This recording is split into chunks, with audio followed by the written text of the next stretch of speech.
আজকে আমি রোল বানাবো, এই জন্য এখানে একটু সরিষার তেল, একটা পেঁয়াজ কুচি সুন্দর করে পোড়া করে ভাজা নিলাম।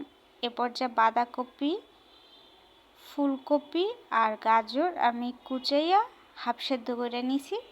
এটা একটু সুন্দর করে জাল কইরা এখানে অ্যাড করব 1 চামচ লবণ আর একটু বোম্বাই মরিচটা দিছি যাতে সুন্দর একটা ফ্লেভার আসে, আর এটা ঝাল ঝাল খাবো এজন্য।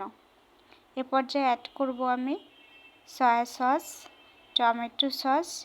2 মিনিট সুন্দর করে জাল করে নিব। এখানে আমি কোনো প্রকার পানি দিব না। 2 মিনিট পর এখানে আমি একটু ক্যাপসিকাম, ধনিয়া পাতা আর কাঁচামরিচ কুচি দিয়ে আবারও সুন্দর করে 2 মিনিট নাড়িয়ে-চাড়িয়ে জাল করে নিব। এটা একটু ভাজা ভাজা হইলে হয়ে যাবে। আমার এটা রেডি। এ পর্যায়ে আমি নামাই নিব। অন্য পাশে আমি 4 চামচ ময়দা নিছি, একটু লবণ আর স্বাভাবিক নরমাল পানি দিয়ে দিছি পরিমাণ মতো। এটা আমি আমার আন্দাজ মতো দিয়ে একটা গোলা গইলা নিছি। এখন আমি প্যানে একটু সয়াবিন তেল ব্রাশ করে নিছি। হালকা গরম হলে এখানে 2 চামচ গোলা অ্যাড করে দিলাম।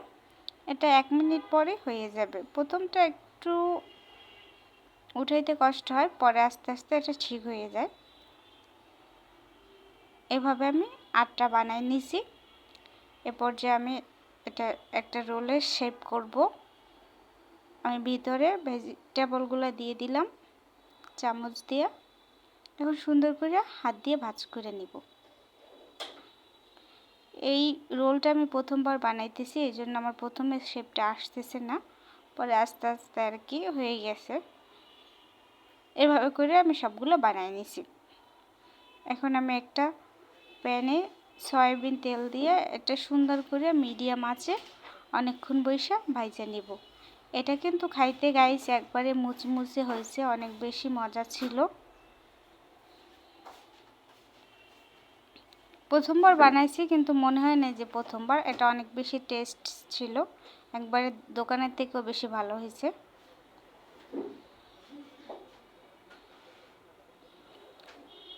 তো সবার কি অবস্থা অবশ্যই জানাবেন, আর আমার রোল কেমন হয়েছে, ভেজিটেবল রোল, এটা অবশ্যই জানাবেন।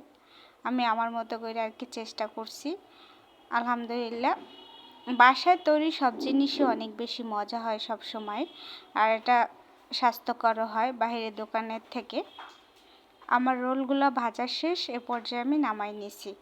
এটা দেখতে কতটা সুন্দর। সবাই ভালো থাকবেন। আল্লাহ হাফেজ।